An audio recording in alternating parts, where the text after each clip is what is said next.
All right, welcome into another episode of the News4JAGs podcast. Jamal St here alongside Justin Barney. Justin, we're counting down to free agency and the NFL draft. Today's show, we're going to talk a little bit about some of the fallout from the NFL Combine since that's wrapped up. We'll give you another one probably later this week talking about free agency. But Combine, in the books. Pair of local guys that were out there we saw play high school football here. Jalen Rivers and Pat Bryant, and like both of those guys, Jalen at Oakleaf, Pat at Atlantic Coast, two really good players, and good to see those guys getting their shot at the next level. Both those guys are going to be drafted. Yeah, so we'll see where their ultimate homes show up at after the draft rolls around. But definitely a couple of the big takeaways, at least from the Combine. Most of the guys the Jaguars won at 5 weren't working out. Mm-hmm. So you got to wait for the pro day circuit on that. Not unusual. It's not unusual, but you wish at least a couple of them maybe would have got on the field. Like I like Tutorial McMillan, T-Mac. He talked at the Combine, but would have liked to see him. The one thing you want to see from him is run the 40. Exactly, just run the 40. Yep. So we'll see how it ultimately shakes out for him with that whole kind of spiel. But kind of some wait and see. But there definitely were a couple of nice little things as they kind of shift boards around. So what we're going to do is we actually just did mock drafts. We did dueling mock drafts, I guess you can say, after the Combine wrapped up. We'll take you through it. I don't know what his is. He doesn't know what mine is. I wish I could redo mine. It did not fall like I wanted. Mine didn't fall the way I wanted it to either, so I actually tweeted one earlier today that after this one I'll go through really quickly that I actually preferred. But you know, it is what it is. But I trusted the process. So do you want to do your whole one, and then I'll do my whole one? You want to do it that way? I'll do my whole one. All right. I'll do my whole one. Let Justin do his whole one. All right, what you got? At number 5. Not impressed. Or actually, take us through the first 4 picks before you so we know who's on the board when you get on the clock at 5. So Cam Ward was gone. Okay. Abdul Carter was gone. Okay. Travis Hunter was gone. Okay. And I cannot remember the 4th guy who was still who went right before my pick. I cannot remember who it was. Okay. My first pick, and I like Ashton. Oh, Tet McMillan went 4. Okay, so Tet was gone. So T-Mac's gone. So I wanted Ashton Genty. My rich blood, rich blood pick, okay. And right. I think that would make this offense. I mean, that's my fantasy football kind of pick. I think that would make that offense explosive. Trevor's talked so many times from Jacksonville, right? Right, that's right. Jacksonville native, hometown. Trevor's talked so many times about how the running game is so important, and a lot of times Jacksonville was in these situations where they're in 3rd and longs and just did not have that early success. Okay. I would love to have Etienne hasn't really been that guy. He regressed last year. I think in a fantasy football video game world, I think Ashton Genty would be fantastic for this offense. He was available at 5, and he was actually rated right behind this player. He was actually the 6th rated player on this board. Okay, who'd you go with? I went with, even though his arms are a little shorter, offensive tackle Will Campbell. And Trent Baalke's rolling over in his bed where he's at. My thinking on this is you need a right guard, and I don't know if Anton Harrison is the answer at right tackle. He has not been a good player. He's been below average on a lot of metrics since he's been drafted, and he just hasn't taken that leap. Okay. They need somebody to replace Brandon Sheriff, whether that's Will Campbell, whether that's Anton Harrison. So I pressed on the luxury pick to me, which would have been an Ashton Genty, for a need pick. And you've got to keep Trevor Lawrence. You've got to protect Trevor Lawrence. You've got to have better blocking. And I do think an investment in the offensive line, while not sexy, is needed to boost this team. So I went with Will Campbell on this. Kelvin Banks was another one. He was further down. But I went with Will Campbell, even though he's short arms, and I like kind of what he said at the Combine, making fun of his the metrics that say he's got shorter arms than is needed at the tackle position. So Will Campbell is my pick at 5. Okay. You need help on the defensive presence, and the other one was Mason Graham at 5. That's been kind of the mocked pick to Jacksonville quite a bit. With my 2nd round pick, I went with Talik Williams from Ohio State, big defensive interior lineman. Okay. My other pick in round 3, and I'm projecting we've looked and heard a lot of these issues with Jacksonville salary cap. You moving on from Christian, moving on from Everett. In this scenario, Jags move on from Evan Ingram, and I take a tight end from Miami, Elijah Arroyo, in the third round. Got an A- grade as well from PFF from that one. There you go. I'm going back to the offensive line in round 3. Again, with the second pick, Jared Wilson. He's a center from Georgia. You need to press Mitch Morse, I think, and invest in the offensive line. My 4th round pick, Andrew Makuba, safety from Texas. Not a well-liked pick from PFF. My 4th round pick, my second 4th round pick, Ahmad Hassanian, an edge rusher from Boise State. In the 5th round, I'm going with an eye towards the future when Trevor Lawrence doesn't pan out. Quinn Ewers from Texas. I'm going. Jacksonville has not, and I said this before you and I had done it, they have not invested a pick in a quarterback in quite some time. I think you should draft a quarterback every 2 or 3 years. Just develop. I mean, he could become a Brock Purdy type. You spin him. I mean, back in the day, Jacksonville had Brunell, and you drafted Rob Johnson. You ended up flip Rob Johnson for a first-round pick that became Fred Taylor. So I do think you could invest in the 5th round in Quinn Ewers. 6th round, I've got Ollie Gordon from Oklahoma State, an investment with Travis Etienne entering the 5th year deal of his. PFF gave that a C-. I love Ollie Gordon. I remember playing upstairs in our Madden Bowl one day, and Ollie Gordon was killing it for me. Yeah, it was college football. That's right. Yeah. In the 6th round, I go back to the offensive line. Miles Frazier, guard from LSU. And in the 7th round, I go back to the defensive line. Ty Robinson, defensive tackle from Nebraska. Ooh, Overall, PFF gave me a B in my selection, my highest graded picks were Tyleik Williams from Ohio State in the 2nd round, Elijah Arroyo, tight end from Miami in the 3rd round. So those are my 2 highest graded players. And I've looked at this draft as positions where you can get better, or you're facing situations where you've got guys like an Evan Ingram who could be flexed out of Jacksonville, and then you just got Brenton Strange in there. So I do think you almost handcuff yourself almost a little bit with getting guys who are potential. You kind of back up your Brenton Strange pick, or you have insurance for Evan Ingram. And I went heavy on offensive line. I went heavy on defensive line. And I think I did not go cornerback in this draft, which I probably should have done. Maybe. It just did not fall the way I done, and I'm kicking myself for some of these selections. But offensive tackle is my number 5 pick. My favorite pick in your mock is probably Ty Robinson with that last pick. Okay, all right. He ran like a 4.83. I think he had like 6 or 7 sacks for Nebraska last year. Not a heavy defensive tackle, but a guy who's got a little juice to him. Would love to add some more guys with just a little juice, kind of pass rush juice to him to that defensive line. And I like that pick. The reason I Mason Graham has kind of been the guy who's mocked to Jacksonville, but you do have Eric Armstead coming back, Walter Payton Man of the Year. Yeah. And you've got Devon Hamilton. They paid him a lot of money. He's got to somehow get back. You had 2 high round picks last year, a 2nd and a 2nd round pick last year. Big Mason and Jordan Jefferson, obviously. Yep. So you've invested in that spot. You've got to get better on the defensive line. There's no question about it. But you've got to protect Trevor Lawrence to have any kind of hope of this team doing what Liam Cohen thinks it's capable of, and that's winning some football games. You got to be better up front.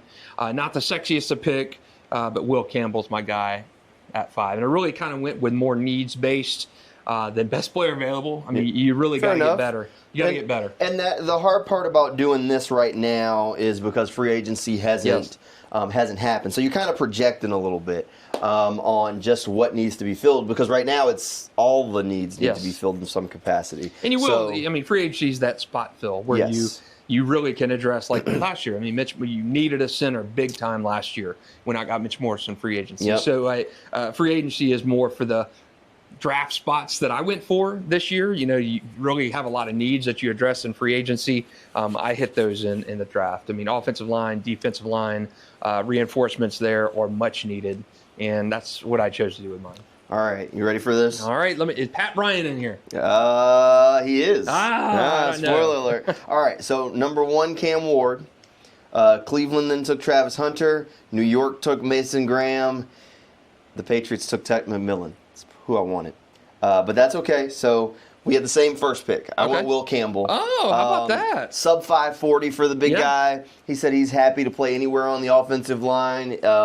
He believes he's a leader on the football team. He said, look, his arm length hasn't bothered him at any level of football yet, so he's going to go ahead and show people that it won't bother him in the NFL. Look, I like it. And, I mean, the thing that a lot of people remember about Will Campbell is his Amazon joke. He said, defensive linemen, they're getting drafted if they get 1 sack per game. If an offensive lineman gives up 1 sack per game, they're working at Amazon.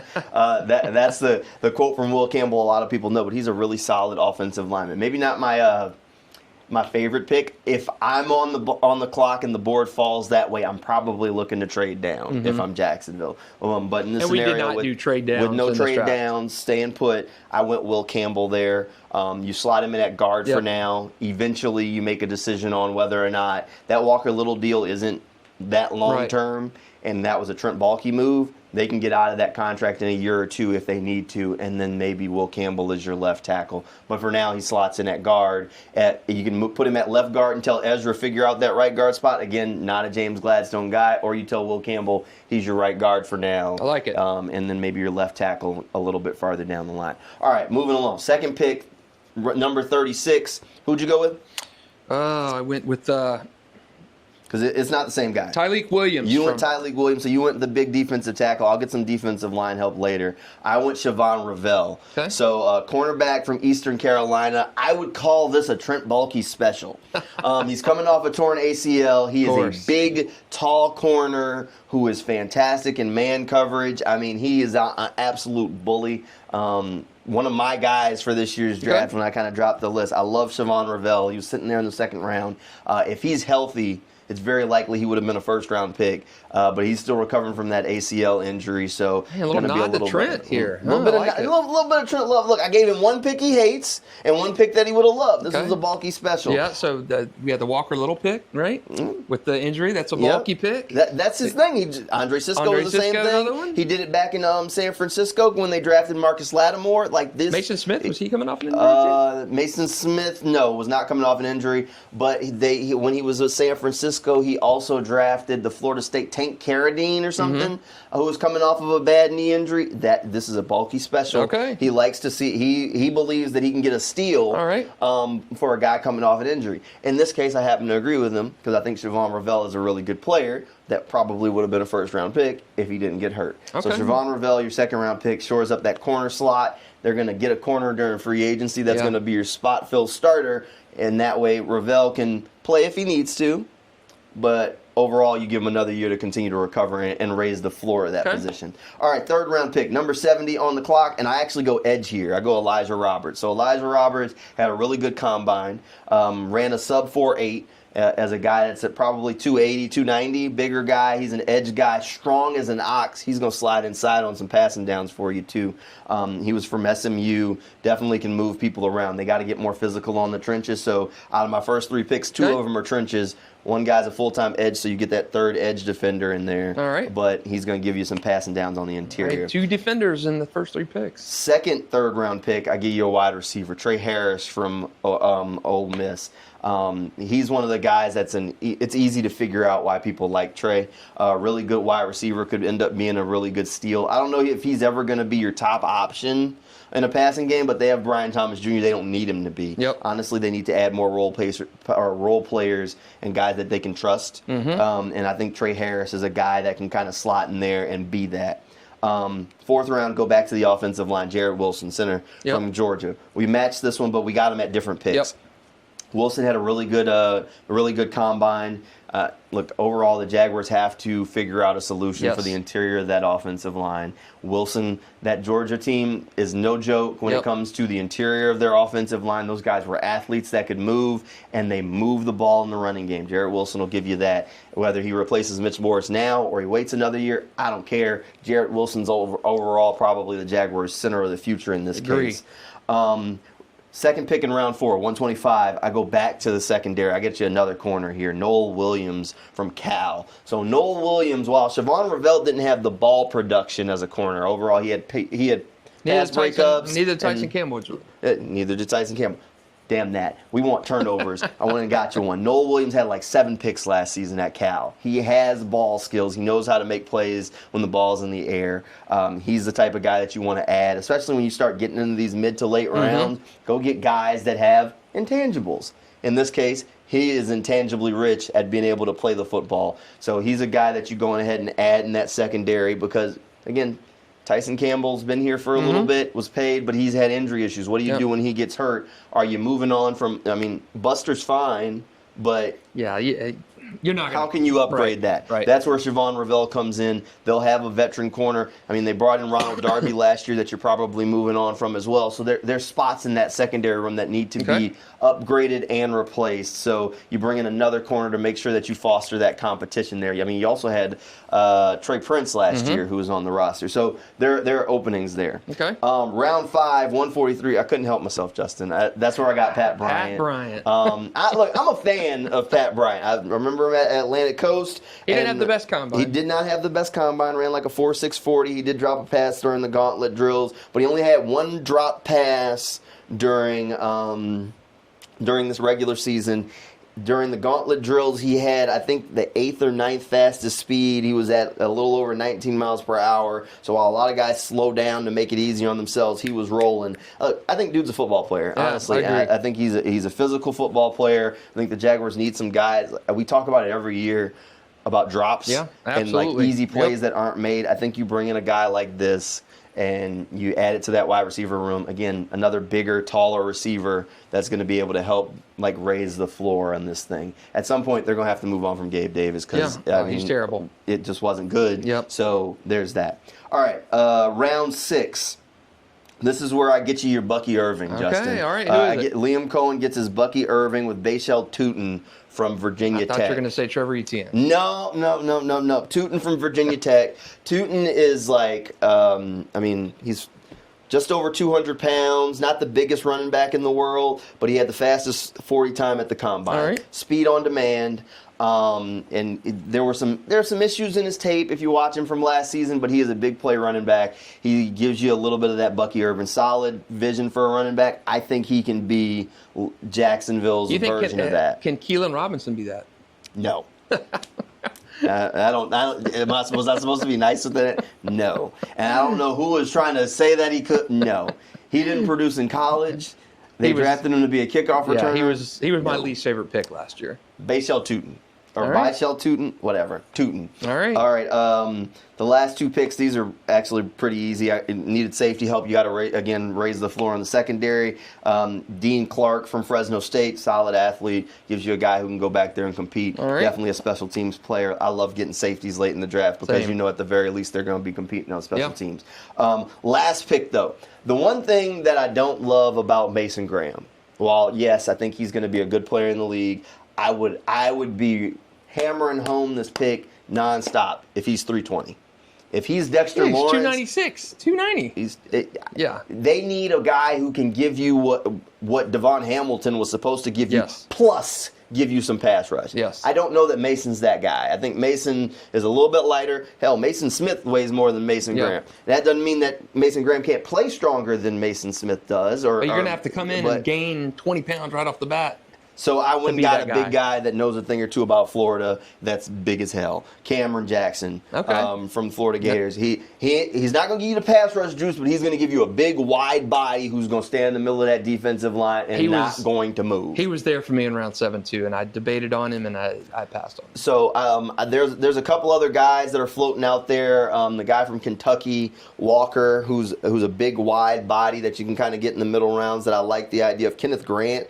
If they traded back, would be a guy I'd love for that defensive tackle spot. I think they need that. They need a guy who can take over what D. Ham was supposed to be giving you, plus give you some juice in the pass rush game, because Devon hasn't given you that even when he is at his best at this point. So that was my round. That was my mock. All right, what was your final grade? They gave me a B. A B. They gave me a B. Did we both get Bs? Yeah, we both got Bs. All right. Who was your highest rated draft? My highest rated draft pick. I had two that were. My A was Jared Wilson, round 4, pick 106. He was a B for me. And what pick did you get? Round 3. Yeah, I got him around later. I had 2 A minuses: Noel Williams and Cameron Jackson. I mean, these grades are all over the place, but overall, I think this was an okay draft. I don't love it. Let me tell you the draft that I did earlier. I posted this one on social. This one, I don't think I missed. That one. All right. I got Ted McMillan at 5. Okay. I went Darius Alexander, the defensive tackle from Toledo, at 36. Okay. He was gone. He was gone in the first round in a lot of these mocks because he had a really good combine, and he's a good guy. I think he's going to be a James Gladstone special. We'll see as that develops. I'll tell you that as we go through the draft process. I'll tell you why I think he's going to be a James Gladstone special. All right, third round, I get you an offensive lineman, Cameron Williams from Texas. Needs experience, big, has the athleticism, probably going to be a tackle in the NFL, probably a right tackle again, raise the floor. He can compete with Anton or at least be what Javon Foster was supposed to be, probably your spring tackle replacement. Second, third round pick, 88, Mason Taylor from LSU. Gives you a tight end. Yep. Jason Taylor's son, NFL bloodlines. Love that, right? Still had Jared Wilson at 106. DJ Gittens at 125. That's one of my guys at running back. I love watching this dude, man. Oh, man, he's fun to watch. If you watch any K-State football, you know what I'm talking about. 143, Quincy Williams from Louisville. Okay. Another solid corner there. I got Tim Smith from Alabama at 183, a defensive tackle.